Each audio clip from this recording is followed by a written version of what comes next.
જૂના વાહમાં જાજી અને જૂના વાહમાં જઈને તો એક જવાનજી હોય છે ને પ્રતાપજી હોય છે બાપો બાપો હા જવાનજી ધન સમાધાન જવાનજી બાપા બાપા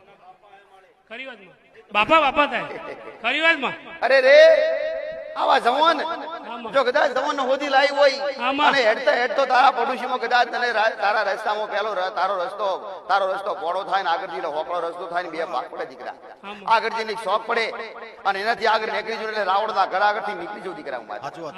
જો કદાચ પાછી પડું ને તો ઈ મને જવાન મળ્યો અને જવાનની કદાચ જગ્યા જવાનું નખો જવાનું વસ્તી નથી હા મારો રામ મારો ભગવાન કે હું રૂપાલી જોગણી બોલું દીકરા